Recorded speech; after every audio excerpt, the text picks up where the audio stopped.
आज की इस वीडियो में हम बात करने वाले हैं फैक्सिन 500 mg कैप्सूल के बारे में।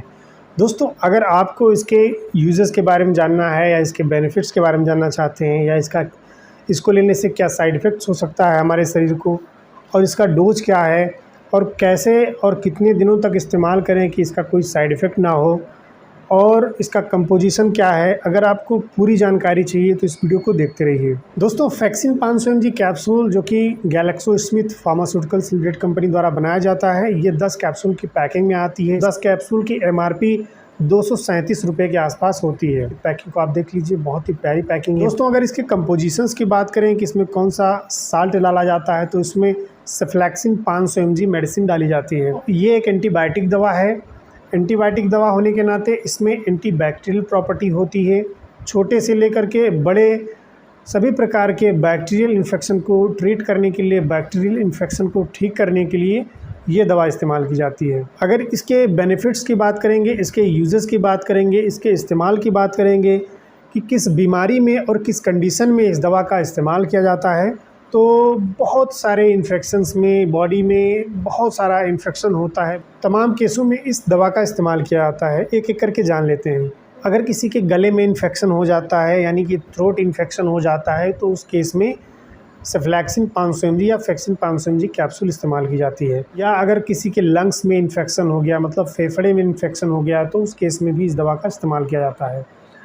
या फिर सॉफ्ट टिश्यू इन्फेक्शन हुआ है, स्किन इन्फेक्शन हुआ है, या फिर बोन एंड जॉइंट्स इन्फेक्शन हुआ है। अगर किसी के कान में इन्फेक्शन हो गया, यानी कि ईयर इन्फेक्शन हो गया है, या फिर UTI इन्फेक्शन हो गया, यानी कि यूरिनरी ट्रैक इन्फेक्शन हो गया है, तो इन तमाम केसों में सेफ्लैक्सिन 500 mg कैप्सूल का इस्तेमाल किया जाता है। दोस्तों, और भी बहुत सारे केसेस में, सभी को हम एक ही वीडियो में समराइज़ नहीं कर सकते। मोटा मोटी हम आपको बता दें, जितने भी टाइप के लगभग maximum numbers of bacterial infection जो होते हैं शरीर में, सभी में ये दवा इस्तेमाल की जाती है। लेकिन कुछ स्पेसिफ़िक बीमारी होती है, उसके लिए कुछ स्पेसिफ़िक मतलब एंटीबायोटिक्स दवा दी जाती है। लेकिन ज़्यादातर जो है इस टाइप का जो इन्फेक्शन होता है उसमें ये इस्तेमाल की जाती है। स्पेशली अगर आपके कान में कोई इन्फेक्शन हुआ, यानी कि आपके कान में कोई फोड़ा फुंसी निकला है या पस आ रहा है, या मतलब आपके बॉडी में कहीं भी अगर दाना या फोड़ा फुंसी इस टाइप का अगर इन्फेक्शन हुआ, आपके शरीर में दाने निकल रहे हैं प्लस खुजली भी हो रही है, तो उस दाने को, उस फोड़े फुंसी को ठीक करने के लिए, उस फोड़े फुंसी को सुखाने के लिए इस दवा का इस्तेमाल किया जाता है। या अगर कहीं भी शरीर में कट लग गया है और घाव हो गया है, घाव सूख नहीं रहा है, मतलब उसमें मवाद आ रहा है या पस आ रहा है, तो अगर इस तरह का इन्फेक्शन हुआ है तो फैक्सिन 500 mg कैप्सूल बहुत ही अच्छा काम करती है। मोड ऑफ एक्शन की बात करें कि किस तरीके से बॉडी में जाने के बाद में काम करती है, तो ये बॉडी में जाने के बाद में बैक्टीरिया को किल करने का काम करती है।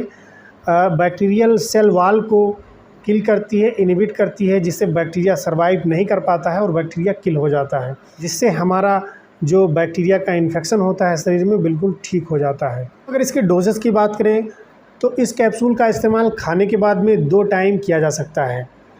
लेकिन दोस्तों, जितने दिन आपको ये दवा कही जाए डॉक्टर के द्वारा, उतने दिन ही इस्तेमाल करनी है। ज़्यादा दिन इस्तेमाल कर लेते हैं इस दवा को तो आपको साइड इफ़ेक्ट हो सकते हैं। इस दवा का इस्तेमाल जब भी करें तो अपने डॉक्टर की सलाह से ही करें, ताकि आप इसके होने वाले साइड इफ़ेक्ट से बच सकें। दोस्तों, अगर इसके साइड इफ़ेक्ट की बात करेंगे कि इसको लेने से हमारे बॉडी में क्या क्या साइड इफ़ेक्ट्स देखे जा सकते हैं, तो साइड इफ़ेक्ट्स कुछ इस प्रकार हैं। रैशेस हो सकता है, स्टमक पेन हो सकता है, नाजिया की शिकायत हो सकती है, इंडाइजेशन की शिकायत हो सकती है, डायरिया लग सकता है, या फिर वोमिटिंग हो सकती है। इस दवा का इस्तेमाल जब भी करें तो खाने के बाद में करें, और आपको जब ये दवा खानी है तो अच्छे से पानी पीना है दिन भर, ताकि इसके होने वाले साइड इफ़ेक्ट से आप बच सकें।